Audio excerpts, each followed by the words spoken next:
Hey guys, this is Matt Wilson with Ray Allen Manufacturing, and this is the reason why, episode 3, different widths of collars.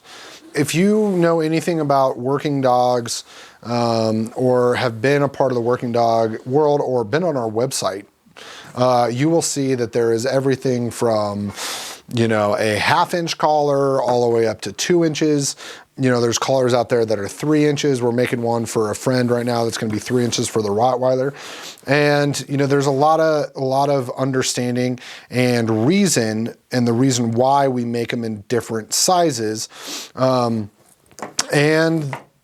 that's what we're going to explain today. The idea behind different collars, whether it's a 1/2 inch, a 3/4, there's inches, there is 1.75 kind of tactical collar, up to a 2 inch leather collar, or like a ram collar that's the leather nylon hybrid. And the way that I easily explain this, and the reason why we make them in so many different widths, is if you think about it, like, the skinnier collar is like that everyday collar. If you keep a collar on your dog, and you have a tag hanging off of it, and that kind of thing, a skinny collar is kind of perfect for this. A 1 inch, we call it a pet shop collar. From us, it works really well. Or even the thicker 1.75 mil-spec collar, that works really well. But, if you've ever taken a dog on a walk, and you have a 1 inch or a 3/4 inch pet shop collar on your dog, and you have that leash hooked up, and you're walking down the street and you can hear your dog like wheezing, like they sound like a French bulldog, but they look like a lab. That's because the collar is too skinny for their neck.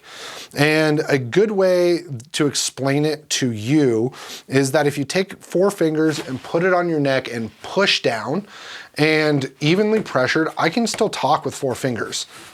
That's a 2 inch collar on a dog's neck. It disperses the pressure evenly around the neck to where they're not choking on it. Even though they're putting that much pressure into their neck, they're not choking. And the reason is because the width disperses the pressure evenly around the neck to where they can actually put pressure into it, just like taking 4 fingers and talking and doing this, okay? Now, we do something like a 1.75 inch collar, 3 fingers, same kind of concept. Dog still is okay. It's a little more annoying. I can feel it, but it's not detrimental to me talking, right? 2 fingers, that's like a 1 inch collar. You get on there. Now it's a little more detrimental. Now I sound like a French bulldog. Little more detrimental. And then you do like a 1 finger, which is like a pinch collar, or not a pinch collar, like a choke chain or a dominant dog collar, or even, this little squirrely guy.